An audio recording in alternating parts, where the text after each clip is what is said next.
നമുക്ക് ഇന്ന് പ്രാർത്ഥനയോടുകൂടി ഇന്നത്തെ ധ്യാനം ആരംഭിക്കാം.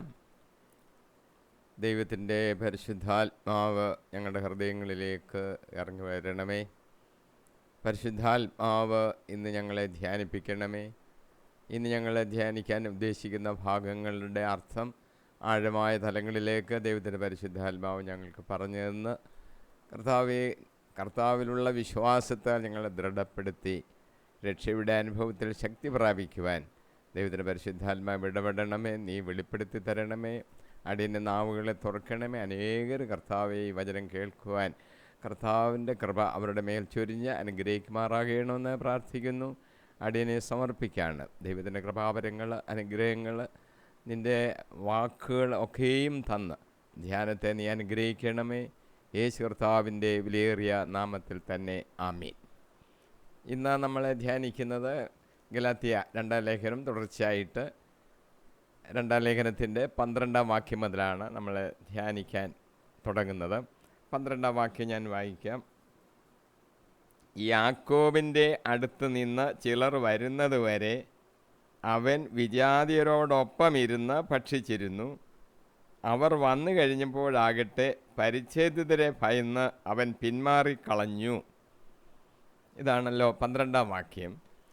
ഇതിൻ്റെ സന്ദർഭം നമ്മൾ ആ 11-ാം വാക്യത്തിൽ നമ്മൾ ചിന്തിച്ചതാണ്. പത്രോസിൻ്റെ ഒരു അന്ത്യോക്യ സന്ദർശനം. അവിടെ ചെന്ന കാര്യത്തെക്കുറിച്ചാണ് പറയുന്നത്.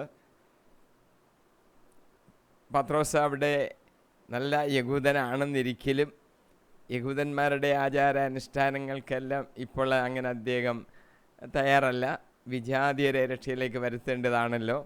അപ്പോൾ പൗലോസ് പഠിപ്പിച്ച കാര്യങ്ങൾ തന്നെ പത്രോസിനും അതേ അഭിപ്രായം തന്നെയാണ് ഉള്ളത്. അപ്പോൾ അന്ത്യോക്യയിൽ വന്നപ്പോൾ പത്രോസ് വിജാതിയരുടെ കൂടെ ഇരുന്ന് അപ്പം ഭക്ഷിച്ചിരുന്നു എന്നാണ് ഇവിടെ നമ്മളിപ്പോൾ കാണുന്നത്. ഈ അപ്പം ഭക്ഷിക്കുക എന്ന് പറയുന്നത് അഗപ്പ എന്ന് പറയുന്ന ഒരു വലിയ സദ്യ ക്രിസ്ത്യാനികളുടെ ഇടയിൽ നടത്തിയിരുന്നു. അത് യഹൂദരുടെ ഒരു പാരമ്പര്യമനുസരിച്ചുള്ള ഒരു സദ്യയാണ്. സഭാംഗങ്ങൾ എല്ലാവരും കൊണ്ടുവരുന്ന ഭക്ഷണ സാധനങ്ങൾ ഒന്നിച്ച് ചേർത്ത് എല്ലാവരും കൂടെ ഒന്നിച്ചിരുന്ന്, എന്ന് പറഞ്ഞാൽ ജാതിയാണോ യഹൂദനാണോ എന്നൊന്നുമുള്ള വ്യത്യാസം നോക്കാതെ എല്ലാവരും കൂടെ ഒന്നിച്ചിരുന്ന് ഒരേ മേശയിൽ നിന്ന് ഭക്ഷിക്കുന്ന ഒരു സമ്പ്രദായം ഉണ്ടായിരുന്നു. അത് അവരുടെ ഐക്യത്തെ കാണിക്കുന്ന ഒരു മുഖമുദ്രയായിട്ട് തന്നെയാണ് എടുത്തിരുന്നത്. ഈ സമൂഹ സദ്യയുടെ ആ പരിപാവനത പിന്നീട് നഷ്ടപ്പെടാനിടയായി. കാരണം യഹൂദരായ ആൾക്കാർക്ക്, യഹൂദ ക്രിസ്ത്യാനികൾക്ക് വിജാതിരുടെ കൂടെ ഒപ്പമിരുന്ന് ഭക്ഷിക്കുന്നതിൽ ഒരു മനസ്സിൻ്റെ പ്രയാസമൊക്കെ തോന്നി തുടങ്ങിയപ്പോൾ ഇതിനെ ഒരു ഐക്യം ഒക്കെ ഒന്ന് നഷ്ടപ്പെടാൻ തുടങ്ങി. അങ്ങനെ ഇരിക്കുന്ന ഒരു കാലഘട്ടത്തിലാണ് പത്രോസ് അവിടെ ചെല്ലുന്നതും.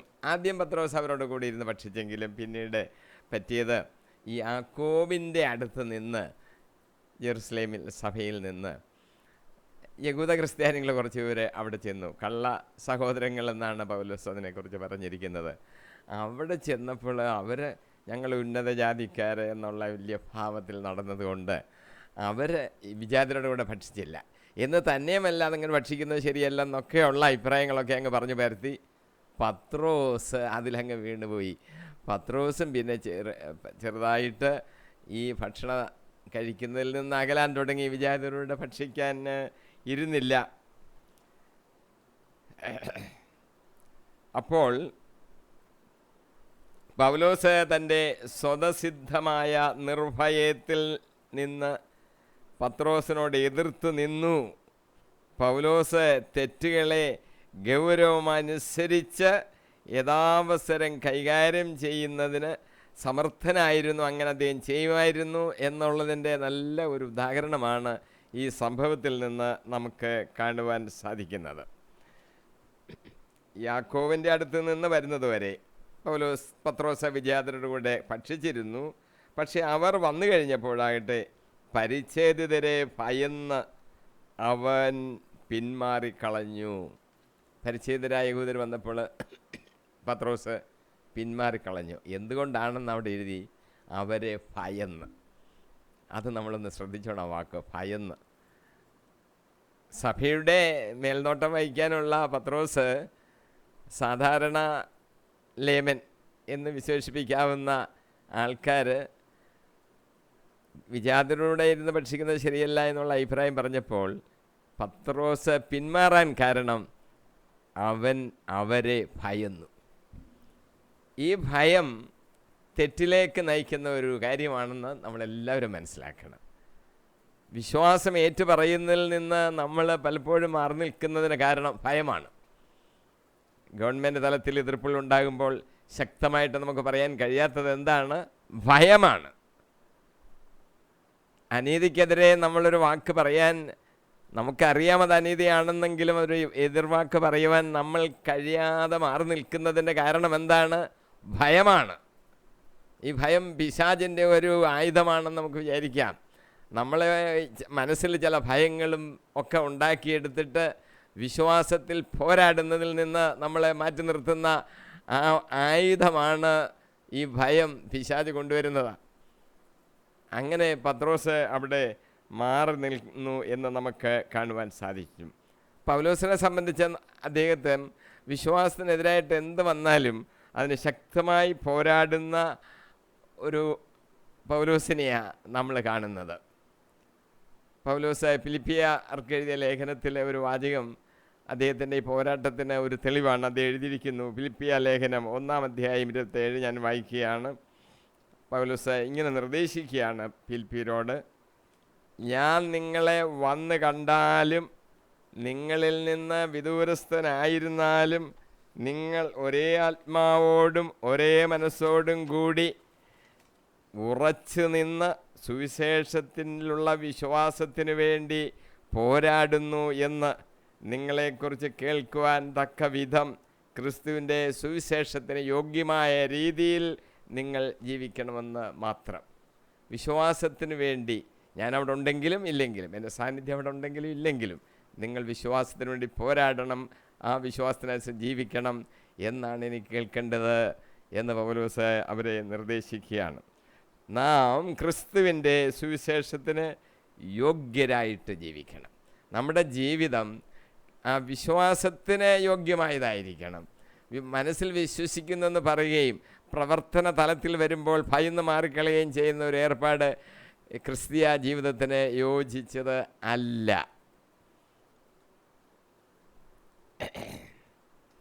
വിശ്വാസികളെ സംബന്ധിച്ച് അവർക്ക് പ്രത്യേകമായ ദൈവിക സംരക്ഷണം ലഭിക്കും. അങ്ങനെ ദൈവത്തിൽ നിന്ന് പ്രത്യേകമായ സംരക്ഷണം ലഭിക്കുമെന്ന് കാണിക്കുന്ന ചില വാക്യങ്ങൾ, ധാരാളം വാക്യങ്ങളുണ്ട്. ചില വാക്യങ്ങൾ നമുക്കൊന്ന് ഓർത്ത് അതിനെക്കുറിച്ച് ധ്യാനിക്കാം. അത് യോഹന്നാൻ സുവിശേഷം 17-ാം അധ്യായത്തിൽ യേശു പറഞ്ഞ ചില വാക്യങ്ങളാണ്. ഐക്യത്തെക്കുറിച്ച്, യേശുവിൻ്റെ മരിച്ച സ്വർഗത്തിലേക്ക് പോകാനുള്ള കാലഘട്ടങ്ങളിലായപ്പോൾ ഒരു യാത്ര പറയുന്നത് പോലെയുള്ള വാക്കുകളൊക്കെയായി ശിഷ്യന്മാരോട് യേശു പറഞ്ഞത്. എന്നിട്ട് ശിഷ്യന്മാർക്ക് വേണ്ടി മഹാപുരോഹിത എന്നുള്ള നിലയിൽ, പുരോഹിതൻ എന്നുള്ള നിലയിൽ യേശു നടത്തിയ പ്രാർത്ഥനയിലാണ് ഈ ഐക്യത്തെക്കുറിച്ചും സംരക്ഷണത്തെക്കുറിച്ചും ഒക്കെ യേശു പറയുന്നത്. വാക്യം 12 ഇങ്ങനെ പറയുന്നു: പിതാവിൻ്റെ നാമത്തിൽ നമ്മളെ കാത്തുകൊള്ളാമെന്നാണ് യേശു പറയുന്നത്. യേശു അങ്ങ് പോവുകയാണല്ലോ, പിതാവിൻ്റെ നാമത്തിൽ കാത്തു, അങ്ങനെ വിശ്വാസികളെ കാത്തുകൊള്ളുന്നവനാണ് യേശു കർത്താവ്. 17-ാം വാക്യം: ഞാൻ അവരോടുകൂടെ ആയിരുന്നപ്പോൾ അങ്ങ് എനിക്ക് നൽകിയ അവിടുത്തെ നാമത്തിൽ ഞാൻ അവരെ സംരക്ഷിച്ചു. കർത്താവ് നമ്മളെ സംരക്ഷിക്കുന്നു, ഇനിയും സംരക്ഷിച്ചുകൊണ്ടേ ഇരിക്കും. 15-ാം വാക്യം പറയുന്നത് ദുഷ്ടനിൽ നിന്ന് നമ്മളെ കാത്തുകൊള്ളണമെന്ന് കർത്താവ് നമുക്ക് വേണ്ടി പ്രാർത്ഥിക്കുന്നുണ്ട്. ലോകത്തിൽ നിന്ന് അവരെ എടുത്തുകൊള്ളണമെന്നല്ല, ദുഷ്ടനിൽ നിന്ന് അവരെ കാത്തുകൊള്ളണം എന്നാണ് ഞാൻ പ്രാർത്ഥിക്കുന്നത്. കർത്താവിൻ്റെ പ്രാർത്ഥന, ശിഷ്യന്മാരോട് പറഞ്ഞ പ്രാർത്ഥന നമുക്കും ബാധകമാണ്. ഈ ലോകത്തിൽ നിന്നങ്ങ് മാറ്റിക്കൊണ്ട് പോകണമെന്നൊന്നുമല്ല കർത്താവ് പ്രാർത്ഥിക്കുന്നത്. പക്ഷേ ഈ ലോകത്തിലായിരിക്കുമ്പോൾ ദുഷ്ടൻ നമ്മളെ എതിർക്കാൻ ഇങ്ങനെ വരും. ദുഷ്ടനിൽ നിന്ന് നമ്മളെ കാത്തുകൊള്ളണമേ എന്നാണ് കർത്താവ് നമുക്ക് വേണ്ടി പ്രാർത്ഥിക്കുന്നത്. വാക്യം 16: ലോകത്തിൻ്റേതല്ല എന്ന നിലയിൽ അവരെ സംരക്ഷിച്ചു, ശിഷ്യന്മാരെ സംരക്ഷിച്ചു. യേശു പറയുകയാണ്, ഞാൻ ലോകത്തിൻ്റേതല്ലാത്തതുപോലെ അവരും ലോകത്തിൻ്റേത് അല്ല. കണ്ട, ഒരു ക്രിസ്തീയ വിശ്വാസി എങ്ങനെയാണ് ഈ ലോകത്തിലായിരിക്കേണ്ടത്? ഈ ലോകത്തിൻ്റെ ഒരു വ്യക്തി എന്നുള്ള പോലെ അല്ല. അവർ ലോകത്തിൻ്റേതല്ല. ഞാൻ ഈ ലോകത്തിൻ്റേതല്ലാത്തതുപോലെ അവരും ലോകത്തിൻ്റേതല്ല. 12 ശിഷ്യന്മാർ മാത്രമല്ല, നമ്മളെക്കുറിച്ചുകൂടാണ്. നമ്മൾ ഈ ലോകത്തിൻ്റേതല്ലെന്ന് ഓർത്തോണം. നമ്മൾ ജീവിക്കുന്നത് ഈ ലോകത്തിൻ്റേതായിട്ടല്ല. ഈ ലോകത്തിൽ നമ്മൾ കുറേ നാൾ ജീവിക്കുന്നു എന്ന് മാത്രമേ ഉള്ളൂ. പക്ഷെ നമ്മൾ ഈ ലോകത്തിൻ്റേതല്ല എന്ന ബോധ്യത്തോടു കൂടി വേണം നമ്മൾ ജീവിക്കുവാൻ. കർത്താവ് നമ്മളെ കാത്തുകൊള്ളും. വാക്യം 17 യേശു പറയാണ്, നമ്മളെ വിശുദ്ധീകരിച്ചു സത്യത്താൽ. സത്യം തന്നെ യേശുവിൻ്റെ വചനമാണ് സത്യം. സത്യത്താൽ നമ്മളെ വിശുദ്ധീകരിച്ചു എന്ന് പറയുകയാണ്. അവരെ അങ്ങ് സത്യത്താൽ വിശുദ്ധീകരിക്കണമേ. അവിടുത്തെ വചനമാണ് സത്യം. കർത്താവിൻ്റെ വചനം അനുസരിച്ച് നമ്മൾ ജീവിക്കുമ്പോൾ അതാണല്ലോ സത്യം. നമ്മൾ വിശുദ്ധീകരിക്കപ്പെടും. നമ്മളെങ്ങനെയാണ് വിശുദ്ധീകരിക്കപ്പെടുന്നത്? സത്യത്താൽ. സത്യം എന്ന് പറഞ്ഞാൽ വചനം. ആ വചനത്താൽ നമ്മൾ വിശുദ്ധീകരിക്കപ്പെടുന്നു. അങ്ങനെ കർത്താവ് നമ്മളെ വിശുദ്ധീകരിച്ചുകൊണ്ടേ ഇരിക്കുകയാണ്. വാക്യം 18 നമ്മളെ പ്രവർത്തന നിരതരായി സൂക്ഷിച്ചു കൊള്ളുകയാണ്. കർത്താവ് പറയുന്നു, അങ്ങ് എന്നെ ലോകത്തിലേക്ക് അയച്ചതുപോലെ ഞാനും അവരെ ലോകത്തിലേക്ക് അയച്ചിരിക്കുന്നു. നമ്മൾക്ക് ഒരു ജോലി തന്ന് അയച്ചിരിക്കുകയാണ്. പലരും ജോലി ഇല്ലാത്തത് കൊണ്ടാണ് വിഷമിക്കുന്നത്. യേശു ഒരു ഉപമ പറഞ്ഞല്ലോ, പിന്നെ യജമാനൻ വെളിയിലോട്ട് ഇറങ്ങിയപ്പോൾ ജോലിക്കാരെ വിളിക്കാനാ. ഒത്തിരി പേരൊക്കെ അവിടെയൊക്കെ ഇരിക്കുകയാണ്. ആദ്യം ചെന്നപ്പോൾ ആൾക്കാരിയ്ക്കുന്നു, 1 മണിക്കൂർ കഴിഞ്ഞ് ചെന്നപ്പോൾ ഇരിക്കുന്നു, ഉച്ച കഴിഞ്ഞ് ചെന്നപ്പോൾ അവിടെ ഇരിക്കുന്നു, വൈകിട്ട് ചെന്നപ്പോൾ ഇരിക്കുന്നു. എന്തുകൊണ്ടാണ് അവിടെ ഇരിക്കുന്നത്? ഞങ്ങളെ ആരും ജോലിക്ക് നിയമിക്കുന്നില്ല, വിളിക്കുന്നില്ല. ജോലി കിട്ടാത്തത് കൊണ്ട് അങ്ങനെ ഇരിക്കുക. ഈശ്വര കാലത്ത് അന്ന് പോലും അങ്ങനെയാണ്. ഇന്ന് നമുക്കറിയാം തൊഴിലില്ലായ്മ ധാരാളമുണ്ട്. അങ്ങനെ ജോലിയില്ലാതെ വിഷമിക്കുന്ന ആൾക്കാരാണ്. പക്ഷേ കർത്താവ് നമുക്കെല്ലാവർക്കും ഒരു ദൗത്യം, ജോലി തന്നിരിക്കുക. എന്താണ്? പിതാവായ ദൈവം യേശു കർത്താവിനെ ഈ ലോകത്തിലേക്ക് അയച്ചതുപോലെ യേശു കർത്താവ് നമ്മളെയും എല്ലാവരെയും അയച്ചിരിക്കുക. സുവിശേഷ വേലയ്ക്ക് എല്ലാവരും ക്രിസ്തുവിലാകണം. അതിനുള്ള വേലയ്ക്ക് നമ്മളെ അയച്ചിരിക്കുക. ജോലി ഇല്ലയെന്നും പറഞ്ഞ് ആരും വെറുതെ ഇരിക്കണ്ട. ജോലി ഉണ്ട്, തന്നിരിക്കുകയാണ്, ജോലിക്ക് നിയമിച്ചിരിക്കുന്നു. ജോലി ഇല്ല എന്നും പറഞ്ഞ് ആരും വിഷമിക്കേണ്ടതായിട്ട് ഇല്ല. പിന്നെ കർത്താവ് പ്രാർത്ഥിക്കുന്നത് നമ്മളെല്ലാവരും ഐക്യത്തിലായിരിക്കാനാണ്. വാക്യം 21 പറഞ്ഞിരിക്കുന്നു, തികഞ്ഞ ഐക്യത്തിൽ കർത്താവ് നമ്മളെ സൂക്ഷിച്ചു. അവരെല്ലാവരും ഒന്നായിരിക്കാൻ വേണ്ടി കർത്താവ് പ്രാർത്ഥിച്ചു. 24 വാക്യം പറയുന്നത്, വരുവാനുള്ള മഹത്വത്തിനായി നമ്മളെ സൂക്ഷിച്ചിരിക്കുക. ഇനി വലിയൊരു മഹത്വം നമ്മൾ പ്രാപിക്കും. കർത്താവ് ഒരു മഹത്വം പ്രാപിക്കുന്നു, നമ്മൾ ആ മഹത്വത്തിൽ പങ്കുചേരുന്നു. അങ്ങനെ അതിനുവേണ്ടി നമ്മളെ സൂക്ഷിക്കുകയാണ്. പിതാവേ, ലോകസ്ഥാപനത്തിന് മുമ്പ് എന്നോടുള്ള അവിടുത്തെ സ്നേഹത്താൽ അങ്ങ് എനിക്ക് മഹത്വം നൽകി. അങ്ങ് എനിക്ക് നൽകിയവരും ആ മഹത്വത്തിൽ പങ്കുചേരുവാൻ കർത്താവ് അനുഗ്രഹിക്കണമേ എന്ന് യേശു കർത്താവ് പ്രാർത്ഥിക്കുകയാണ് എന്ന് നമുക്ക് കാണുവാൻ സാധിക്കും. അവരും എന്നോടുകൂടി ആയിരിക്കുവാൻ, അവരും ആ മഹത്വത്തിൽ പങ്കുചേരുവാൻ കർത്താവ് പിതാവേ ഞാൻ ആഗ്രഹിക്കുന്നു. ഇങ്ങനെയാണ് യേശു പറഞ്ഞത്. പിന്നീട് നമുക്ക് കാണുവാൻ സാധിക്കുന്നത്, പൗലോസ് പത്രോസിനെ മുഖത്ത് നോക്കി ശാസിച്ചു.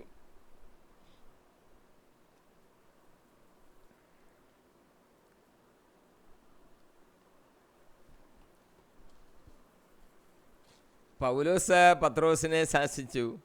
ഈ എതിർക്കുന്നത്, ശാസിക്കുന്നത് ഒക്കെ ശരിയാണോ എന്ന് വേണമെങ്കിൽ ഒരു സംശയം നമുക്ക് വരാം. അപ്പോൾ നമ്മളത് മനസ്സിലാക്കേണ്ടത്, തെറ്റായ വിശ്വാസങ്ങൾ പഠിപ്പിക്കുകയും പ്രചരിപ്പിക്കുകയും ചെയ്യുമ്പോൾ അതിനെ എതിർക്കുകയും അത് ചെയ്യുന്നവരെ ശാസിക്കുകയും ചെയ്യേണ്ടതാണ്. അതിനുള്ള ഉദാഹരണങ്ങൾ ബൈബിളിൽ നമുക്ക് കാണുവാൻ സാധിക്കും. ലൂക്കോസിൻ്റെ സുവിശേഷം 17-ാം അധ്യായം 3-ാം വാക്യത്തിൽ യേശു കർത്താവ് പറയുകയാണ്, നിങ്ങൾ ശ്രദ്ധയുള്ളവരായിരിക്കുവിൻ. നിൻ്റെ സഹോദരൻ തെറ്റ് ചെയ്താൽ അവനെ ശാസിക്കുക, പശ്ചാത്തപിച്ചാൽ അവനോട് ക്ഷമിക്കുക. തെറ്റ് ചെയ്താൽ ശാസിക്കണം. അവൻ പശ്ചാത്തപിക്കണമെന്ന് വിചാരിച്ചാണ്. പശ്ചാത്തപിച്ചാൽ അവനോട് ക്ഷമിക്കണം. എഫേസോസ് 5:11 പൗലോസ് പറയുകയാണ്, അന്ധകാരത്തിൻ്റെ നിഷ്ഫലമായ പ്രവർത്തനങ്ങളിൽ പങ്കുചേരരുത്, പകരം അവയെ കുറ്റപ്പെടുത്തുവീൻ. അന്ധകാരത്തിൻ്റെ വേലകളിലൊക്കെ കയറി അതിനോട് പങ്കുചേർന്നുകൊണ്ടിരിക്കേണ്ട, അതിനെ നമ്മൾ കുറ്റം വിധിക്കണം. സങ്കീർത്തനം 141:5 ഇങ്ങനെ ചൂണ്ടിക്കാണിക്കുന്നു, എൻ്റെ നന്മയ്ക്കു വേണ്ടി നീതിമാൻ എന്നെ പ്രഹരിക്കുകയോ ശാസിക്കുകയോ ചെയ്യട്ടെ, എന്നാൽ ദുഷ്ടന്മാരുടെ തൈലം എൻ്റെ ശിരസിനെ അഭിഷേകം ചെയ്യാൻ ഇടയാകാതിരിക്കട്ടെ. ദുഷ്ടന്മാരുടെ തൈലം എൻ്റെ തലയിൽ പൂശുണ്ട കർത്താവേ, അതിനുള്ള സാഹചര്യം ഉണ്ടാക്കരുതേ എന്ന് ഈ ദാവീദ് തൻ്റെ സങ്കീർത്തനത്തിൽ പ്രാർത്ഥിച്ചിരിക്കുക. യേശുക്രിസ്തു ശാസിച്ച ചില സന്ദർഭങ്ങൾ ബൈബിളിലുണ്ട്. ചില ഉദാഹരണങ്ങൾ നമുക്ക് നോക്കാം. യേശുക്രിസ്തു പത്രോസിനെ ശാസിക്കുന്നു. മർക്കോസിൻ്റെ സുവിശേഷം 8:33. യേശുക്രിസ്തു തൻ്റെ പീഡാനുഭവത്തെക്കുറിച്ച് ഒന്നാമത്തെ പ്രവചനം അങ്ങനെ നടത്തിയപ്പോൾ യേശുക്രിസ്തുവിനെ ആശ്രയിച്ച്, യേശുക്രിസ്തുവിനെ അനുഗമിച്ച്, യേശുക്രിസ്തുവിൻ്റെ വാക്കുകൾ പഠിച്ചും ധ്യാനിച്ചും ഒക്കെ യേശുവിൻ്റെ പുറകെ ഇങ്ങനെ പോകുന്ന ഈ 12 അപ്പോസ്തലന്മാർക്ക്, യൂദാസിൻ്റെ കാര്യം നമ്മളങ്ങ് ചിന്തിക്കുന്നില്ല, അവർക്ക് യേശു രാജാതിരാജനായി വരുമ്പോൾ അവർക്ക് സിംഹാസനങ്ങളിരിക്കാം എന്നൊക്കെയുള്ളൊരു പ്രതീക്ഷയുണ്ട്. യാക്കോവും യോഹന്നാനും ഒക്കെ പറഞ്ഞില്ലേ ഇടത്തും വലത്തും ഒക്കെ ഇരിക്കണമെന്ന്. ഈ മരണത്തെക്കുറിച്ചോ ക്രൂശ് മരണത്തെക്കുറിച്ചോ ഒന്നുമുള്ള ചിന്തയൊന്നും അപ്പോസ്തലന്മാർക്ക് ഉണ്ടായിരുന്നില്ല. രാജാതി-രാജനായി ദാവീദിൻ്റെ കൊട്ടാരത്തിൽ കയറി ഇരുന്ന് ഭരിക്കും എന്നുള്ളൊരു ധാരണ ശിഷ്യന്മാർക്കുണ്ടായിരുന്നു. യഹൂദ സമുദായത്തിന് മുഴുവനും അങ്ങനെയൊക്കെയുള്ള ചിന്തയുണ്ടായിരുന്നു. അപ്പോൾ യേശു ആ സമയത്ത് ശിഷ്യന്മാരോട് പറയുക, തൻ്റെ പീഡാനുഭവവും മരണവും യേശു പറഞ്ഞു. യേശുവിൻ്റെ ഹൃദയത്തിലും വേദനയുണ്ട്, പക്ഷേ നമ്മളോടുള്ള സ്നേഹത്താൽ അവനത് സഹിക്കുകയാണ്. ഇത് പറഞ്ഞു കഴിഞ്ഞപ്പോൾ ഒരു മാനുഷികമായ രീതിയിൽ പത്രോസ് യേശുവിനെ മാറ്റി നിർത്തിക്കൊണ്ട് പറഞ്ഞു, അങ്ങനെ സംഭവിക്കുവാനിടയാകരുതേ, അങ്ങനെ സംഭവിക്കരുതേ. യേശു തിരിഞ്ഞു നോക്കിയപ്പോൾ അപ്പോസ്തലന്മാരെല്ലാം അവിടെ നിൽക്കുകയല്ലേ. അപ്പോൾ യേശു പത്രോസിനെ ശാസിച്ചുകൊണ്ട് പറഞ്ഞു, സാത്താനെ, നീ എൻ്റെ മുമ്പിൽ നിന്ന് പോകൂ, നിന്റെ ചിന്ത ദൈവികമല്ല, മാനുഷികമാണ്. സാത്താനെ, നീ എൻ്റെ പുറകെ പോ. കർത്താവ് ക്രൂശിൽ തൂങ്ങി മരിച്ച് ലോകത്തിൻ്റെ രക്ഷ, നമ്മുടെ രക്ഷ, എൻ്റെ രക്ഷ സാധിച്ചെടുക്കണം, അതിനുവേണ്ടി കർത്താവ് വന്നതാണ്. ആ പ്ലാൻ, ആ പദ്ധതി തകർക്കണമെന്നുള്ളതാണ് ഈ പിശാചിൻ്റെ തന്ത്രം. അതുകൊണ്ട് അത് നടക്കരുതേ എന്നാണ് പിശാച് പറയുന്നത്. പത്രോസ് അത് പറഞ്ഞത് ഒരു മാനുഷികമായ ചിന്തയിൽ പറഞ്ഞതായിരിക്കാം, എങ്കിൽ ഇത് പിശാചിൻ്റെ തന്ത്രമാണ്. അതുകൊണ്ടാണ് യേശു പത്രോസിനെ നോക്കി സാത്താനെ നീ പറയപ്പോ എന്ന് പറയാൻ ഇടയായത്. സാത്താൻ പരാജയപ്പെട്ടു. പത്രോസിന് സങ്കടം ഉണ്ടായിരിക്കും. യേശു പറഞ്ഞത് നിൻ്റെ ചിന്ത ദൈവികമല്ല, മാനുഷികമാണ്. നമ്മൾ സാധാരണ ചിന്തിക്കും, മാനുഷികമായ രീതിയിൽ നമ്മൾ ചിന്തിച്ചാൽ മതിയല്ലോ, പൈശാചിക ചിന്ത നമുക്ക് ഏതായാലും വേണ്ട, മൃഗീയമായ ചിന്ത പാടില്ല. പക്ഷേ ഇന്ന് മനുഷ്യൻ മൃഗീയ ചിന്തയുള്ളത് കൊണ്ടാണല്ലോ അങ്ങോട്ട് കയറി കടിച്ച് കയറി കുത്തി കൊന്നുകളയുന്നത്. മൃഗീയമായ ചിന്ത, പൈശാചിക ചിന്ത വേണ്ട, മൃഗീയമായ ചിന്ത ഇന്നങ്ങ് നടമാടുകയാണ്. അത് പാടില്ല. നമ്മളൊക്കെ വിചാരിക്കുന്നത് ഒരു മാനുഷികമായ ചിന്ത നമുക്കൊക്കെ ഉണ്ടായിരിക്കണമെന്നാണ്. പക്ഷേ യേശു നമ്മുടെ മാനുഷികമായ ചിന്ത കൊണ്ട് തൃപ്തിപ്പെടുന്നില്ല. നമ്മുടെ ചിന്ത, ക്രിസ്ത്യ വിശ്വാസികളുടെയെങ്കിലും ചിന്ത ദൈവികമായിരിക്കണം, മാനുഷികമല്ല, ദൈവികമായിരിക്കണം. അത് നമ്മൾ ഓർത്തോണം. നമ്മളൊരു പുതിയ സൃഷ്ടിയാണ്. നമ്മുടെ ചിന്ത മാനുഷിക ലെവലിൽ മാത്രം ഒതുങ്ങി നിന്നാൽ പോരാ, മാനുഷികമായിരിക്കരുത്, ദൈവികമായിരിക്കണം. അത് നമ്മൾ ഓർക്കണം. പത്രോസിനെ അങ്ങനെ പറഞ്ഞത്, നിന്റെ ചിന്ത മാനുഷികമാണ്, ദൈവികമല്ല. ഒരു മനുഷ്യ ചിന്ത മതിയെന്നൊക്കെയാണ് നമ്മൾ ചിന്തിക്കുന്ന, പോരാ, നമ്മുടെ ചിന്ത ദൈവികമായിരിക്കണം. യേശു പത്രോസിനെ അതുകൊണ്ടാണ് ശാസിച്ചത്. യേശു 11 പേരെ ഒന്നിച്ച് ശാസിക്കുന്ന ഒരു സന്ദർഭമുണ്ട്. ഉയർപ്പിന് ശേഷമാണ്. മർക്കോസിൻ്റെ സുവിശേഷം 16 അധ്യായം 14. പിന്നീട് അവൻ 11 പേർ ഭക്ഷണത്തിനിരിക്കുമ്പോൾ അവൻ അവർക്ക് പ്രത്യക്ഷപ്പെട്ടു. തന്നെ ഉയർത്തെഴുന്നേൽപ്പിന് ശേഷം കണ്ടവർ വിശ്വസിക്കാതിരുന്നത് കൊണ്ട് അവരുടെ ഹൃദയ കാഠിന്യത്തെ യേശു ശാസിച്ചു എന്നാണ് നമ്മൾ കാണുന്നത്. പിന്നെ ഒരു സന്ദർഭം, പിശാച് ബാധിതനായ ഒരു മനുഷ്യനെ ആൾക്കാർ യേശുവിൻ്റെ അടുത്തോട്ട് കൊണ്ടുവന്ന്, യേശു അന്നേരം അവിടെ ഉണ്ടായിരുന്നില്ല, ശിഷ്യന്മാരവിടെ ഉണ്ടായിരുന്നു. അപ്പോൾ ശിഷ്യന്മാരോട് പറഞ്ഞു സുഖപ്പെടുത്തി തരാൻ. അവർ പറഞ്ഞിട്ട് സുഖപ്പെട്ടുമില്ല. അതുകൊണ്ട് യേശു ഒരു ശാസന കൊടുക്കുന്നുണ്ട്. ലൂക്കോസിൻ്റെ സുവിശേഷം 9 അധ്യായം 41 വാക്യം ഞാൻ വായിക്കുകയാണ്. യേശു പ്രതിവചിച്ചു, വിശ്വാസമില്ലാത്ത വഴിപിഴച്ച തലമുറയെ, ഞാൻ എത്ര നാൾ നിങ്ങളോടുകൂടെ ഉണ്ടായിരിക്കും, എത്ര നാൾ നിങ്ങളോട് ക്ഷമിക്കും. യേശു ആളിനെ തൻ്റെ അടുത്തിലേക്ക് വരുത്തി സുഖപ്പെടുത്തി അയച്ചു. എന്തുകൊണ്ടാണ് സംഭവിക്കാഞ്ഞത്? വിശ്വാസമില്ലാത്തൊരു തലമുറ, വഴിപിഴച്ച ഒരു തലമുറ. 2 കാരണങ്ങളാണ് യേശുവോട് പറഞ്ഞിരിക്കുന്നത്. ഒന്ന്, വിശ്വാസമില്ല. വിശ്വാസമില്ലാതെ ഇതൊന്നും നടക്കത്തില്ല. കർത്താവിൽ ആശ്രയിച്ച് വിശ്വസിച്ച് ജീവിക്കുന്ന ഒരു ജീവിതത്തെയാണ് ക്രിസ്തീയ ജീവിതം എന്ന് പറയുമ്പോൾ. അപ്പോൾ അതില്ലാതെ, വിശ്വാസമില്ലാതെ കർത്താവിൻ്റെ പുറകെ നടക്കുന്നെന്ന് പറഞ്ഞിട്ട് പോരാ, വിശ്വാസമുണ്ടായിരിക്കണം. രണ്ടാമത് പറഞ്ഞിരിക്കുന്നത് വഴിപിഴച്ച തലമുറയാണ്. ഈ തലമുറ, അന്നത്തെ തലമുറ, ഇന്നത്തെ തലമുറ വഴിപിഴച്ച തലമുറയാണ്. അതുകൊണ്ട് ഈ അത്ഭുതങ്ങളൊക്കെയും പിശാചിനെ പുറത്താക്കാനൊക്കെ സാധിക്കാതെ പോകുന്നു എന്ന് മനസ്സിലാക്കണം. പിന്നീട് യേശു ശാസിച്ച ഒരു സന്ദർഭമുണ്ട്. യേശുവിൻ്റെ പുറകെ ധാരാളം ആൾക്കാർ വരുന്നു. അത് അപ്പം തിന്നാനാണ്, അല്ല അത്ഭുതം കണ്ടും അടയാളങ്ങൾ കണ്ടും യേശുവിൻ്റെ വാക്കുകൾ കേൾക്കാൻ മാത്രമല്ല, അപ്പം തിന്നാനാണ് വരുന്നത്. യോഹന്നാൻ സുവിശേഷം 6 അധ്യായം 26 വാക്യം ഞാൻ വായിക്കുകയാണ്. യേശു പ്രതിവചിച്ചു, സത്യം സത്യമായി ഞാൻ നിങ്ങളോട് പറയുന്നു, അടയാളങ്ങൾ കണ്ടതുകൊണ്ടല്ല, അപ്പം ഭക്ഷിച്ച് തൃപ്തരായതുകൊണ്ടാണ് നിങ്ങൾ എന്നെ അന്വേഷിക്കുന്നത്. അടയാളങ്ങൾ കണ്ടായിരുന്നെങ്കിൽ, അടയാളങ്ങൾ എന്തിനുള്ളതാണ്? യേശുവാണ് ക്രിസ്തു, അവനാണ് രക്ഷകൻ എന്ന് കാണിക്കുന്ന അടയാളങ്ങളാണത്. അവനാണ് നമുക്ക് വേണ്ടി രക്ഷ സമ്പാദിച്ചു തരുന്ന നമ്മുടെ രക്ഷകനും കർത്താവും എന്ന് വിശ്വസിക്കാനുള്ള അടയാളങ്ങളത്. അത് കണ്ട് വിശ്വസിക്കേണ്ടതിന് പകരം യേശുവിൻ്റെ കൂടെ ഒത്തിരി പേര് വരും. യേശു പറഞ്ഞു, അപ്പം തിന്ന് തൃപ്തരായതുകൊണ്ടാണ്. അപ്പം തിന്നണം. അന്നും അവരെ ശാസിച്ചതുപോലെ ഇന്നും യേശു ശാസിക്കുന്നു. അപ്പം തിന്നണം, വയറ് നിറയണം, സുഖമായിട്ടിരുന്നാൽ മതി, മറ്റൊന്നും ആഗ്രഹമില്ല എന്നുള്ള ഒരു ജനത ഉണ്ട്. അത് യേശു ശാസിക്കുകയാണ്. അപ്പം തിന്ന് തൃപ്തരായതുകൊണ്ട് മാത്രം എൻ്റെ അടുത്തോട്ട് നിങ്ങൾ വരുന്നു എന്ന് ശാസിച്ചു കളയും. വേറൊരു സന്ദർഭം യേശു ശാസിച്ചത്, മറിയം, ലാസറിൻ്റെ മാർത്തായുടെ സഹോദരി മറിയം യേശുവിനെ തൈലം പൂശി 300 ദനാറായ്ക്കുള്ള കുപ്പിയായിരുന്നുള്ളത് കൊണ്ട് യൂദാസിന് വലിയ എതിർപ്പൊക്കെ ഉണ്ടായി. അത് വിറ്റ് ദരിദ്രർക്ക് കൊടുക്കാമായിരുന്നില്ലേ?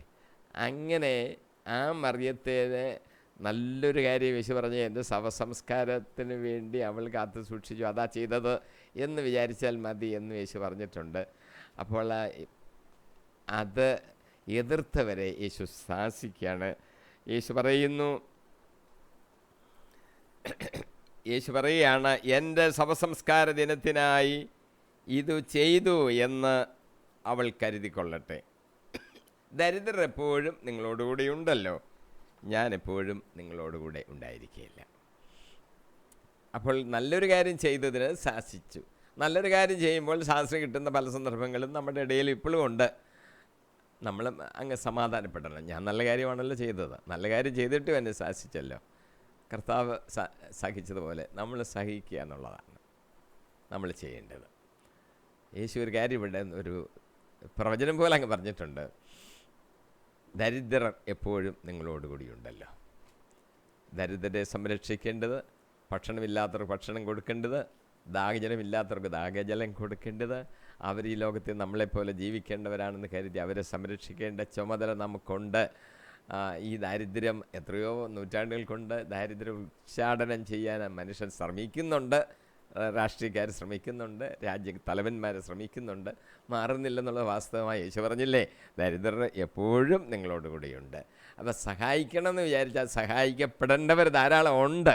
അതില്ലാന്നൊന്നും വിചാരിക്കണ്ടോ, ദരിദ്രരില്ലാത്തതുകൊണ്ട് എനിക്ക് ഭക്ഷണം കൊടുക്കാൻ ഒക്കുന്നില്ല, അല്ലാതെ ഞാൻ എല്ലാവരെയും വിളിച്ചു വെച്ച് ഭക്ഷണം കൊടുത്തേനെ എന്നൊക്കെ നമ്മൾ ചില വീം പഠിക്കും. പക്ഷേ മനസ്സിലാക്കിക്കോണം, ദരിദ്രർ എപ്പോഴും നമ്മളോട് കൂടിയുണ്ട്. അവരെ സഹായിക്കാൻ കർത്താവ് പറഞ്ഞിട്ടുണ്ട്. അത് നമ്മൾ ഓർത്തോണം എന്ന് ചുരുക്കം. വെളിപാടിൻ്റെ 3-ാം അധ്യായം 19-ാം വാക്യത്തിൽ ലവോദിക്കയിലെ സഭയ്ക്ക് ഒരു കത്തെഴുതുമ്പോൾ ഇങ്ങനെ പറഞ്ഞിരിക്കുന്നത്, ലവോദിക്കയിലെ സഭയുടെ ദൂതൻ ഇങ്ങനെ എഴുതുക: ഞാൻ സ്നേഹിക്കുന്നവരെ ശാസിക്കുകയും ശിക്ഷിക്കുകയും ചെയ്യുന്നു. അതുകൊണ്ട് തീക്ഷ്ണതയുള്ളവനാകുക, അനുതപിക്കുക, ഇതാ ഞാൻ വാതിലിൽ മുട്ടുന്നു.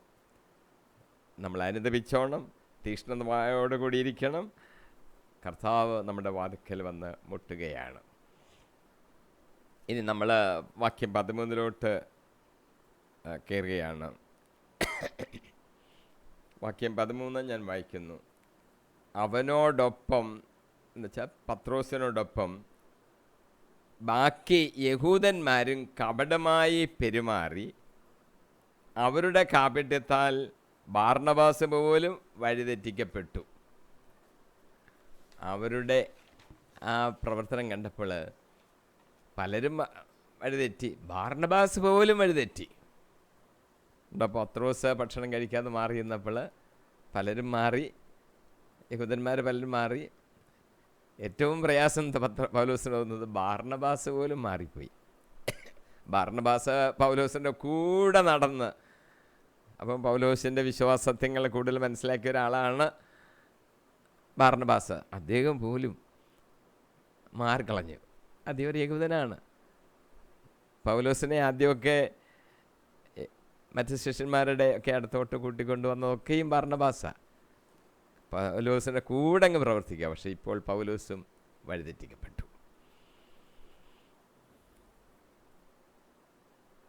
നമ്മുടെ പ്രവൃത്തികൾ മറ്റുള്ളവർക്ക് ഇടർച്ച ഉണ്ടാക്കരുത്, ഇടർച്ച ഉണ്ടാക്കാൻ പാടില്ല എന്ന് ബൈബിൾ പഠിപ്പിക്കുന്നു. യേശു കർത്താവ് തന്നെ പറഞ്ഞിട്ടുണ്ട്, ലേഖനങ്ങളിലൊക്കെ അത് എഴുതിയിട്ടുണ്ട്. നമ്മൾ ഇടർച്ചയ്ക്ക് കാരണമാകരുത്. പൗലോസിൻ്റെ ലേഖനങ്ങളിലൊക്കെ അത് പറഞ്ഞിട്ടുണ്ട്. നമ്മുടെ പ്രവൃത്തി മറ്റുള്ളവർക്ക് ഇടർച്ചയ്ക്ക് കാരണമാകാതെ നമ്മൾ ശ്രദ്ധിച്ചോണം. റോമാലേഖനം 14-ാം അധ്യായത്തിൽ 15 പൗലോസ് പറയുന്ന വാക്യം ഞാൻ വായിക്കുകയാണ്. ഭക്ഷണം നിമിത്തം നിൻ്റെ സഹോദരൻ്റെ മനസ്സ് വിഷമിക്കുന്നെങ്കിൽ നിൻ്റെ പെരുമാറ്റം സ്നേഹത്തിന് ചേർന്നതല്ല. ക്രിസ്തു ആർക്കു വേണ്ടി മരിച്ചോ അവനെ നിൻ്റെ ഭക്ഷണം കൊണ്ട് നശിപ്പിക്കരുത്.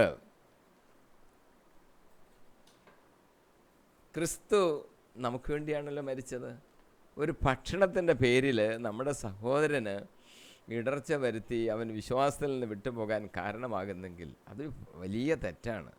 അതിനിങ്ങനെ കാരണം ആകരുത്. ഭക്ഷണകാര്യത്തെക്കുറിച്ച് തെറ്റായ നിലപാട് സഭാ മേലധികാരികളിൽ നിന്ന് ഉണ്ടാകരുത്. അങ്ങനെ ഉണ്ടായാൽ വിശ്വാസികളുടെ ഇടയിൽ ആശയക്കുഴപ്പം ഉണ്ടാകും. അങ്ങനെയാണെങ്കിൽ അവർ സത്യവിശ്വാസത്തിൽ നിന്നും മാറിപ്പോകാനുള്ള സാധ്യതയും ഉണ്ട്. റോമിൻ്റെ 14-ാം വാക്യത്തിൽ പൗലോസ് ഒരു വാക്യം എഴുതിയിരിക്കുന്നു. നമ്മളെല്ലാവരും കാണാൻ പഠിക്കുന്ന ഒരു വാക്യം കൂടാണ്. ദൈവരാജ്യമെന്നാൽ ഭക്ഷണവും പാനീയവും അല്ല, പ്രത്യുത നീതിയും സമാധാനവും പരിശുദ്ധാത്മാവിലുള്ള സന്തോഷവുമാണ്. അപ്പോൾ ദൈവരാജ്യം എന്ന് അത് എല്ലാവരും ആഗ്രഹിച്ചുകൊണ്ടിരിക്കുകയല്ലേ. ഈ 3 സവിശേഷതകൾ ഓർത്തോണം. എന്താണ് ദൈവരാജ്യം? അത് ഭക്ഷണവും പാനീയവും ഒന്നുമല്ല, അത് നീതിയും സമാധാനവും പരിശുദ്ധാത്മാവിലുള്ള സന്തോഷവുമാണ്. നീതി, സമാധാനം, പരിശുദ്ധാത്മാവിലുള്ള സന്തോഷം, ഇതാണ് ദൈവരാജ്യം എന്ന് നമ്മൾ മനസ്സിലാക്കിക്കോണം. നമ്മൾ നമ്മുടെ സഹോദരങ്ങൾക്ക് തടസ്സമോ ഇടർച്ചയോ മാർഗതടസ്സമോ ഒന്നും ഉണ്ടാക്കാൻ പാടില്ല. റോമർ 14 അധ്യായത്തിൽ തന്നെ 13 വാക്യത്തിൽ പൗലോസ് പറയുകയാണ്, സഹോദരനെ ഒരിക്കലും മാർഗതടസ്സമോ ഇടർച്ചയോ സൃഷ്ടിക്കുകയില്ല എന്ന് നിങ്ങൾ പ്രതിജ്ഞ ചെയ്യുവീൻ. എൻ്റെ സഹോദരന് ഞാൻ മാർഗതടസ്സം ഉണ്ടാക്കത്തില്ല, ഇടർച്ച ഉണ്ടാക്കത്തില്ല എന്ന് നമ്മൾ പ്രതിജ്ഞ ചെയ്യണം എന്നാണ് പൗലോസ് ഇവിടെ നമ്മളോട് പറയുന്നത് എന്ന് നമ്മൾ മനസ്സിലാക്കണം. ഇനി നമ്മൾ യേശു തന്നെ ഇക്കാര്യം, അതായത് ഇടർച്ച ഉണ്ടാക്കരുത് എന്ന കാര്യം, അതിൻ്റെ പ്രാധാന്യത്തെക്കുറിച്ച് പോലും യേശു നമ്മളെ പഠിപ്പിച്ചിട്ടുണ്ട്. മർക്കോസിൻ്റെ സുവിശേഷം 9 അധ്യായം 42 മുതൽ 48 വരെയുള്ള വാക്യങ്ങൾ ഞാനൊന്ന് വായിക്കുകയാണ്. വിശ്വസിക്കുന്ന യേശു കർത്താവ് പറയുന്നതാണ്, വിശ്വസിക്കുന്ന ഈ ചെറിയവരിൽ ഒരുവന് ഇടർച്ച വരുത്തുന്നവൻ ആരായാലും അവന് കൂടുതൽ നല്ലത് ഒരു വലിയ തിരികല്ല് കഴുത്തിൽ കെട്ടി കടലിലെറിയപ്പെടുന്നതാണ്. നിന്റെ കൈ നിനക്ക് ഇടർച്ച വരുത്തുന്നു എങ്കിൽ അത് വെട്ടിക്കളയുക. ഇരു കൈകളുമുള്ളവനായി നരകത്തിലെ കെടാത്ത അഗ്നിയിൽ എറിയപ്പെടുന്നതിനേക്കാൾ നല്ലത് അംഗഹീനനായി ജീവനിലേക്ക് പ്രവേശിക്കുന്നതാണ്. നിന്റെ പാദം നിനക്ക് ദുഷ്പ്രേരണയ്ക്ക് കാരണമാകുന്നെങ്കിൽ അത് മുറിച്ച് കളയുക. 2 പാദങ്ങളും ഉള്ളവനായി നരകത്തിൽ എറിയപ്പെടുന്നതിനേക്കാൾ നല്ലത് മുടന്തനായി ജീവനിലേക്ക് പ്രവേശിക്കുന്നതാണ്. നിന്റെ കണ്ണ് മൂലം നിനക്ക് ദുഷ്പ്രേരണ ഉണ്ടാകുന്നെങ്കിൽ അത് ചൂഴ്ന്നെടുത്ത് എറിഞ്ഞു കളയുക. 2 കണ്ണുകളും ഉള്ളവനായി പുഴിയാകാത്തതും തീകടാത്തതുമായ നരകത്തിലേക്ക് എറിയപ്പെടുന്നതിനേക്കാൾ നല്ലത് 1 കണ്ണോടുകൂടെ ദൈവരാജ്യത്തിലേക്ക് പ്രവേശിക്കുന്നതാണ്. യേശു കർത്താവ് അസന്നിഗ്ധമായിട്ട് നമ്മളെ പഠിപ്പിച്ചൊരു കാര്യമാണ്. വിശ്വാസത്തിൽ നിന്ന് ആരെയും വ്യതിചലിപ്പിക്കാൻ പാടില്ല. എലിമാസ എന്നൊരു മാന്ത്രികൻ സംഭവിച്ച കാര്യം ബൈബിളിൽ എഴുതിയിരിക്കുന്നത് നമുക്കൊന്ന് ചിന്തിക്കാം. പൗലോസും ബാർണബാസും പാഫോസിൽ എത്തി. അപ്പോൾ ഒരു മന്ത്രവാദിയെ കണ്ടുമുട്ടി. ഉപസ്ഥാനപതിയും ബുദ്ധിമാനുമായ സെർജിയൂസ് പൗളീസിൻ്റെ ഒരു സദസ്യനാണ് ആ മന്ത്രവാദി. ഈ ഉപസ്ഥാനപതി ദൈവവചനം ശ്രവിക്കാൻ താല്പര്യപ്പെട്ട് ബാർണബാസിനെയും സാവൂളിനെയും വിളിപ്പിച്ചു. ഒരു ഉപസ്ഥാനപതിയാണ് പൗലോസ് എന്ന അദ്ദേഹത്തിൻ്റെ പേര്. പത്രോസിൻ്റെയും ബാർണബാസിൻ്റെയും പ്രസംഗം ഈ പാഫോസിലെത്തിയപ്പോൾ ദൈവം കേൾക്കാനിടയായി. അപ്പോൾ കൂടുതൽ കാര്യങ്ങൾ കേൾക്കണം എന്ന് വിചാരിച്ച് പൗലോസിൻ്റെയും ബാർണബാസിനെയും പൗലോസ് വിളിച്ചു. ഒരു കാര്യം കൊണ്ടൊന്ന് ശ്രദ്ധിക്കാനുണ്ട്. പൗലോസിൻ്റെ പേര് അവിടെ അദ്ദേഹത്തിൻ്റെ പേര് പൗലോസ് എന്നാണെന്ന് പറഞ്ഞതിന് ശേഷമാണ് പൗലോസിന് പൗലോസ് എന്നുള്ള അപ്പോസ്തല പ്രവൃത്തികൾ ഉപയോഗിച്ച് തുടങ്ങിയത്. അതുവരെ സൗൾ എന്നുള്ള പേരായിരുന്നു ഉപയോഗിച്ചിരുന്നത്. ഇവിടെ പറഞ്ഞതിന് ശേഷമാണ് പൗലോസ് എന്നുള്ള പേര് കൂടുതലായി അവിടെ മുതലാണ് ഉപയോഗിക്കുന്നത്. കാര്യം അവിടുത്തെ ഉപസ്ഥാനപതിയുടെ പേര് പൗലോസ് ഒരു പേരാണ്. അത് പറഞ്ഞതിന് ശേഷമാണ് പൗലോസ് എന്നുകൂടി പേരുള്ള സൗൾ എന്ന് പറഞ്ഞ് ആ അധ്യായം മുതലാണ് പൗലോസ് എന്നുള്ള പേര് പൗലോസിന് ഉപയോഗിച്ച് തുടങ്ങിയത് എന്ന് അപ്പോസ്തല പ്രവൃത്തികൾ നമുക്ക് ഉപയോഗിച്ച് തുടങ്ങിയത് എന്ന് നമുക്ക് കാണുവാൻ സാധിക്കും. അപ്പോൾ ഇവരെ കൂടുതൽ വചനം കേൾക്കാനായിട്ട് വിളിച്ചപ്പോൾ ഈ മാന്ത്രികൻ വന്ന് തടസ്സമുണ്ടാക്കുക.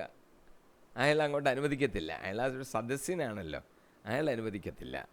അപ്പോൾ പൗലോസ് അവനെ ശ്രദ്ധിച്ച് നോക്കിക്കൊണ്ട് പറഞ്ഞു, ഇതാ കർത്താവിൻ്റെ കരം ഇപ്പോൾ നിന്റെ മേൽ പതിക്കും, നീ അന്ധനായി തീരും. വിശ്വാസത്തിന് പ്രചരിപ്പിക്കാൻ അല്ലെങ്കിൽ ആ വചനങ്ങൾ സംസാരിക്കാൻ തടസ്സമുണ്ടാക്കി എന്നുള്ള കാരണം കൊണ്ട് അവന് കൊടുക്കുന്ന ശിക്ഷ, നീ ഇപ്പോൾ അന്ധനായി തീരും. പെട്ടെന്ന് തന്നെ അവൻ അന്ധനായി മാറി. പൗലോസ് അത്ഭുതങ്ങൾ പ്രവർത്തിക്കുന്ന ഒരാളാണ്, വിശ്വാസത്തിൻ്റെ തീക്ഷ്ണതയുള്ള ഒരാളാണ്. ആ മാന്ത്രികൻ അന്ധനായി തീർന്നു. ഈ സംഭവം പൗലോസിനെ കൂടുതൽ വിശ്വാസത്തിലേക്ക് കൊണ്ടുവരാനിടയായി. പൗലോസിൻ്റെയും ബാർണബാസിൻ്റെയും പ്രസംഗം ശ്രദ്ധിച്ചു. ആ ഒരു ദ്വീപിൽ പാപ്പോസിൽ വിശ്വാസം പ്രചരിക്കുവാൻ ഈ സംഭവം ഇടയാക്കി എന്നുള്ളത് വലിയൊരു പ്രത്യേകതയാണ്. ദൈവം ഏത് വിധത്തിലാണ് വിശ്വാസ സത്യങ്ങളെ പ്രചരിപ്പിക്കാൻ സാഹചര്യങ്ങളെ ഒരുക്കുന്നത് എന്ന് നമുക്ക് ഇതിൻ്റെ അകത്തുനിന്ന് മനസ്സിലാക്കാം. വിശ്വാസത്തിനെതിരായിട്ട്, വിശ്വാസ പ്രചരണത്തിനെതിരായിട്ട് പ്രവർത്തിക്കുന്നവർക്ക് ലഭിക്കുന്ന ശിക്ഷ എത്ര കഠിനമാണെന്നും നമുക്ക് ഇവിടെ നിന്ന് മനസ്സിലാക്കുവാനായിട്ട് സാധിക്കും. വാക്യം 14 നമുക്ക് പ്രവേശിക്കാം. വാക്യം 14 ഞാനൊന്ന് വായിക്കുകയാണ്. ക്രിസ്തുവിൽ ഞങ്ങളെ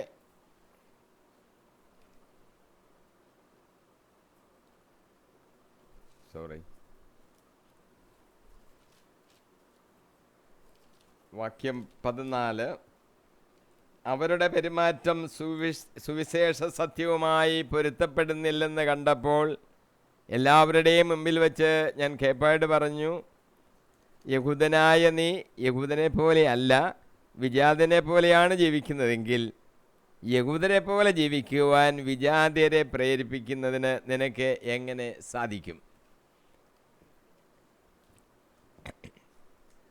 എല്ലാവരുടെയും മുമ്പിൽ വെച്ച് പത്രോസിനോട് ഒരു ചോദ്യം അങ്ങോട്ട് ചോദിച്ചു.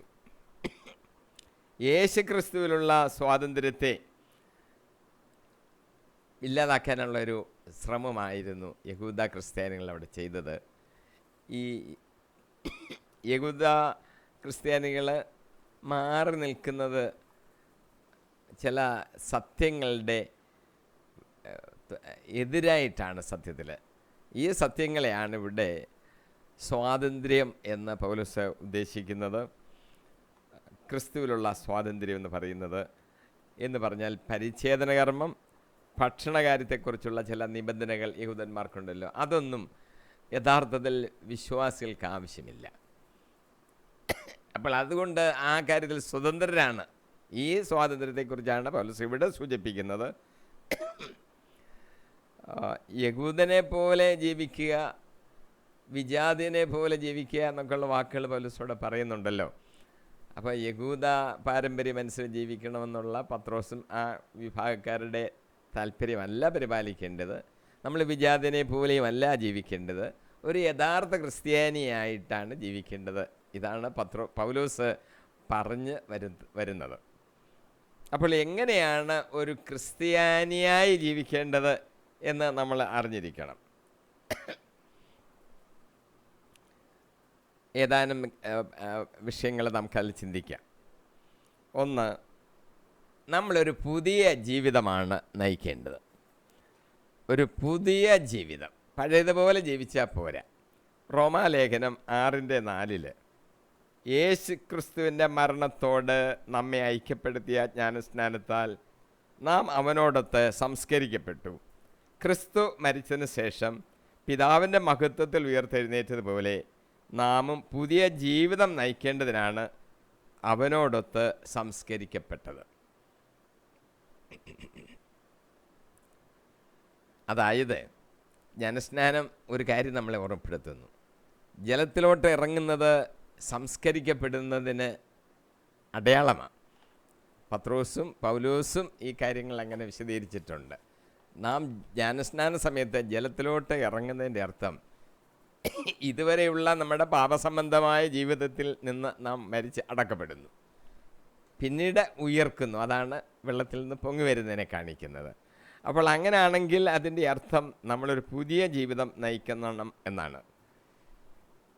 അതാണ് പൗലോസ് റോമിൻ്റെ 6:4 പറയുന്നത്. രണ്ടാമത് നമ്മൾ മനസ്സിലാക്കേണ്ടത്, വിശ്വാസത്താലാണ് നമ്മൾ നയിക്കപ്പെടേണ്ടത്. നമ്മൾ മുന്നോട്ട് നമ്മുടെ ജീവിതത്തെ കൊണ്ടുപോകുന്നത്, നമ്മളെ നയിക്കുന്നത് എന്താണ്, ആരാണ്, എങ്ങനെയാണ്? നമ്മൾ വിശ്വാസത്താലാണ് നയിക്കപ്പെടേണ്ടത്. നമ്മുടെ വിശ്വാസം വേണം നമ്മളെ മുന്നോട്ട് കൊണ്ടുപോകാൻ.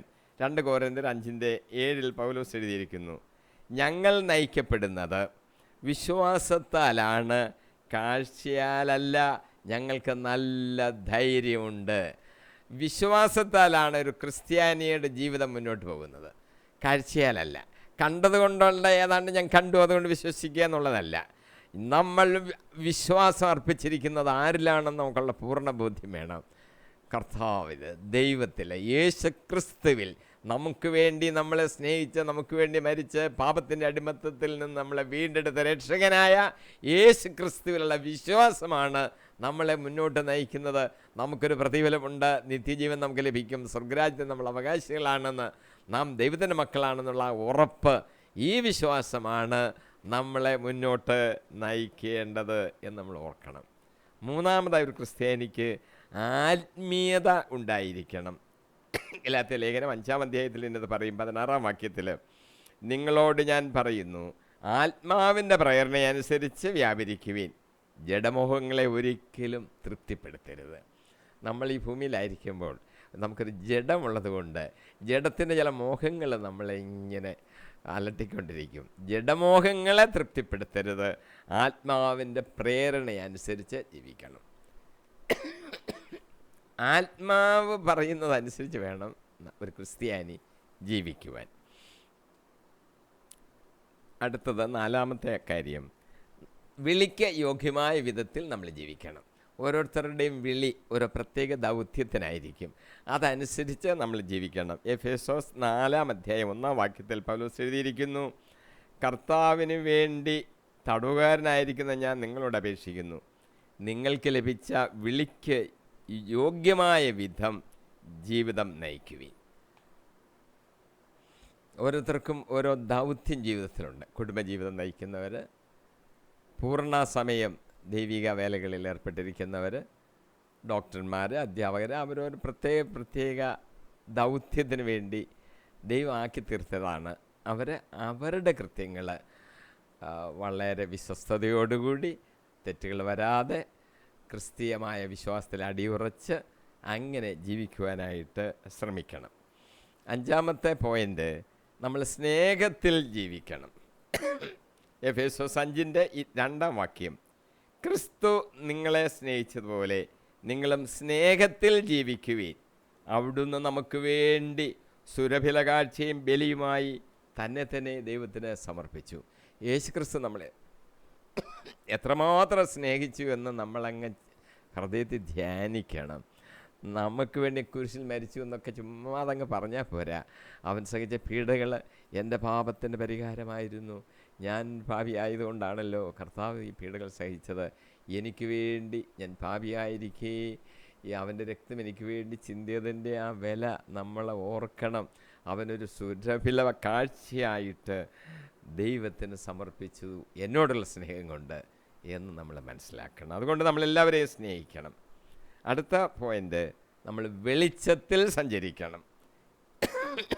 1 യോഹന്നാൻ 1:7 യോഹന്നാൻ അപ്പോസ്തലൻ പറയുകയാണ്, അവിടുന്ന് വെളിച്ചത്തിൽ ആയിരിക്കുന്നത് പോലെ നമ്മളും പ്രകാശത്തിൽ സഞ്ചരിക്കേണ്ടത് ആവശ്യമാണ്.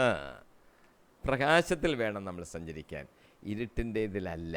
യൂദാ ഇരുട്ടിലേക്ക് ഇറങ്ങിപ്പോയെന്നൊക്കെ നമ്മൾ വായിക്കുന്നുണ്ടല്ലോ. ഇരുട്ടിൻ്റെ പ്രവൃത്തികൾക്കുമല്ല, പ്രകാശത്തിൽ. ദൈവമാണ്, യേശുവാണ് പ്രകാശം. ആ പ്രകാശത്തിലാണ് നമ്മൾ സഞ്ചരിക്കേണ്ടത്. തെറ്റൊന്നും ചെയ്യാൻ പാടില്ല. എന്തെങ്കിലും തെറ്റ് വന്നാൽ ആ ഇരുണ്ട കളറ് അവിടെ പ്രത്യക്ഷപ്പെടും. അതുകൊണ്ട് നമ്മൾ പ്രകാശത്തിൽ തന്നെ സഞ്ചരിക്കണം. അങ്ങനെ സഞ്ചരിച്ചാൽ നമുക്ക് പരസ്പരം കൂട്ടായ്മയുണ്ടാകും. അവിടുത്തെ പുത്രനായ യേശു ക്രിസ്തുവിൻ്റെ രക്തം എല്ലാ പാപങ്ങളിൽ നിന്ന് നമ്മെ ശുദ്ധീകരിക്കുന്നു. അതാണ് യേശു ക്രിസ്തുവിൻ്റെ രക്തത്തിൻ്റെ പ്രാധാന്യം. അത് പാപങ്ങളെ ശുദ്ധീകരിക്കുന്നതാണ്. നമ്മുടെ എല്ലാ പാപങ്ങളും കഴുകി വെടിപ്പാക്കപ്പെടും. 7-ാമത്തെ ഒരു കാര്യം, ഒരു ക്രിസ്ത്യ വിശ്വാസി എങ്ങനെയായിരിക്കണം ജീവിക്കേണ്ടത് എന്നാണ് നമ്മൾ ഈ പറഞ്ഞു വരുന്നത്. 7-ാമത്, കർത്താവിൻ്റെ ഇഷ്ടം പ്രവർത്തിക്കണം. അതെന്താണ് നമ്മൾ ഗ്രഹിക്കണം. ഭോഷന്മാരാകാതെ കർത്താവിൻ്റെ അഭീഷ്ടം എന്തെന്ന് മനസ്സിലാക്കുവീൻ. എഫേസോസ് 5:17. കർത്താവിൻ്റെ ഹിതം എന്താണ് ഈ കാര്യത്തിൽ എന്ന് നമ്മൾ മനസ്സിലാക്കി വേണം അത് നമ്മൾ ചെയ്യാൻ. 8-ാമത് ഒരു കാര്യം കൂടെ പറയുകയാണ്, ക്രിസ്തുവിനെ പോലെ ജീവിക്കണം. പ്രയാസമാണെന്ന് നമ്മൾ തോന്നും. അങ്ങനെയല്ല. ഞാൻ പരിപൂർണനായിരിക്കുന്നത് പോലെ നിങ്ങളും പരിപൂർണരായിരിക്കുവീൻ എന്നാണ് യേശു കർത്താവ് തന്നെ പറഞ്ഞത്. 1 യോഹന്നാൻ 1:6 ഇങ്ങനെ എഴുതിയിരിക്കുന്നു, അവനിൽ വസിക്കുന്നു എന്ന് പറയുന്നവൻ അവൻ നടന്ന അതേ വഴിയിലൂടെ നടക്കേണ്ടിയിരിക്കുന്നു. നമ്മുടെ സമയം ഏതാണ്ടാകുന്നത് കൊണ്ട് ഞാൻ അവിടെ വെച്ച് നിർത്തുകയാണ്. ബാക്കി നമുക്ക് അടുത്ത ധ്യാനത്തിൽ തുടർന്ന് ചിന്തിക്കാം. ഒരു ക്രിസ്ത്യാനി എങ്ങനെ ജീവിക്കണം എന്നുള്ളതാണ് നമ്മൾ ഇപ്പോൾ പറഞ്ഞുകൊണ്ടിരുന്നത്. നമ്മൾ മറ്റുള്ളവർക്ക്, സഹോദരങ്ങൾക്ക് ഇടർച്ച ഉണ്ടാക്കരുതെന്നാണ് നമ്മൾ ആദ്യമേ ചിന്തിച്ചു തുടങ്ങിയത്. ഭക്ഷണത്തിൻ്റെ കാര്യത്തിലാണേലും ഏത് കാര്യത്തിലാണേലും ഇടർച്ചയുണ്ടാക്കിയാൽ അവന് വിശ്വാസത്തിൻ്റെ സ്വാതന്ത്ര്യം അവന് നഷ്ടപ്പെടും. അവന് വിശ്വാസത്തിൽ നിന്ന് വ്യതിചലിക്കും. വിശ്വാസത്തിൻ്റെ അടിസ്ഥാനത്തിലാണല്ലോ രക്ഷ എന്നുള്ളത് ഓർക്കണം. അപ്പോൾ ക്രിസ്തു സമ്പാദിച്ച ആ സ്വാതന്ത്ര്യം, ആ രക്ഷ നഷ്ടപ്പെട്ടു പോവുകയാണ്. അങ്ങനെ നമ്മുടെ സഹോദരനെ നമ്മൾ വിഷമിപ്പിക്കരുത്. അതാണ് ഇവിടെ എടുത്തു പറഞ്ഞത്. ഭക്ഷണപാനീയങ്ങളൊന്നുമല്ല സ്വർഗരാജ്യമെന്ന് പറയുന്നത്. അത് പരിശുദ്ധാത്മാവിലുള്ള സന്തോഷവും നീതിയും സന്തോഷവും പരിശുദ്ധാത്മാവിലുള്ള സന്തോഷവും സമാധാനവുമാണ് ദൈവരാജ്യം എന്ന് നമ്മൾ ഓർക്കണം. നമ്മുടെ സഹോദരങ്ങൾ അല്ലെങ്കിൽ നമ്മുടെ സഭാംഗങ്ങൾ തന്നെ എല്ലാവരും സന്തോഷത്തിലാണോ ജീവിക്കുന്നത് നമ്മൾ ശ്രദ്ധിക്കണം. അല്ല, അവർ വിശ്വാസത്തിൽ ഉറച്ചു നിൽക്കുകയാണോ അത് നമ്മൾ ശ്രദ്ധിക്കണം. അവരങ്ങോട്ടും ഇങ്ങോട്ടും അടിക്കുന്നത് ഏതിൻ്റെ കാര്യത്തിലാണ്? വിശ്വാസത്തിൻ്റെ കാര്യത്തിലാണോ വേറെ വല്ല കാര്യത്തിൻ്റെ ആണോ എന്ന് നമ്മൾ ചിന്തിക്കണം. അങ്ങനെ വിശ്വാസ സംബന്ധമായി ഒന്നുമല്ല നമ്മൾ ജീവിക്കുന്നെങ്കിൽ നമ്മളിതിനെല്ലാം ഒരു മാറ്റം വരുത്തണം. ഒരു പുതിയ ജീവിതം, അതാണ് പുതുജീവിതം നമ്മൾ പറഞ്ഞൊരു വാക്ക് പറഞ്ഞത്. ഈ ജ്ഞാനസ്നാനത്തെക്കുറിച്ച് നമ്മളൊരു സൂചന പറഞ്ഞത്, നമ്മൾ വെള്ളത്തിലോട്ട് ഇറങ്ങുന്നതിൻ്റെ അർത്ഥം നമ്മൾ സംസ്കരിക്കപ്പെടുന്നു എന്നാണ്. പാപത്തെ സംബന്ധിച്ചിടത്തോളം അതങ്ങ് കഴുകി വൃത്തിയാക്കിയിട്ട് ക്രിസ്തുവിന് വേണ്ടി ജീവിക്കുകയാണ്. നമ്മൾ നിത്യജീവനിലേക്കാണ്. ഒരു കാര്യം കൊണ്ട് നമ്മൾ പറഞ്ഞത്, നമ്മൾ ഈ ലോകത്തിൻ്റേതല്ല. ഈ ലോകത്തിൻ്റേതെന്ന് മറ്റും നമ്മൾ ജീവിക്കരുത്. നമ്മുടെ ലക്ഷ്യം സ്വർഗമാണ്. ആ സ്വർഗത്തെ ലക്ഷ്യമാക്കിയാണ് നമ്മൾ ജീവിക്കേണ്ടത്. നമ്മളെ യാത്രയുടെ ഒരു കുറച്ച് സമയം ഇവിടെ ആയിരിക്കുന്നു എന്ന് മാത്രമേ ഉള്ളൂ. ഇത് നമ്മുടെ എല്ലാം ആണെന്ന് കരുതരുത്. ജഡമോഹങ്ങൾ നമ്മളെ ഭരിക്കരുത്. നമ്മൾ ആത്മീയരായിരിക്കണം. യേശു കർത്താവ് പത്രോസിനോട് പറഞ്ഞത്, നിൻ്റെ ചിന്ത മാനുഷികമാണ്, ദൈവികമല്ല. മാനുഷികമായൊരു ചിന്ത നമുക്കുണ്ടെന്ന് വിചാരിച്ചാൽ നമ്മൾ തൃപ്തിപ്പെടരുത്. നമുക്ക് മാനുഷികമായ ചിന്ത പോരാ. ക്രിസ്ത്യാനിക്ക് ദൈവികമായ ചിന്ത വേണം. ദൈവികമായ ആ ചിന്തയിലായി നമുക്ക് നമ്മുടെ ജീവിതത്തെ മുന്നോട്ട് കൊണ്ടുപോകാം, വിശ്വാസത്തിൽ ഉറയ്ക്കാം. അങ്ങനെ ദൈവത്തിൻ്റെ പരിശുദ്ധാത്മാവ് നമ്മളെ സഹായിക്കട്ടെ എന്ന് പ്രാർത്ഥിച്ചുകൊണ്ട് ഇന്നത്തെ വചനങ്ങൾ ഇവിടെ ചുരുക്കുന്നു. അടുത്തത് 98-ാം എപ്പിസോഡിൽ നമുക്കത് തുടർന്ന് ബാക്കി ചിന്തിക്കാം. ആത്മാവ് നമ്മളെ നയിക്കട്ടെ. ആമീൻ, ആമീൻ, ആമീൻ.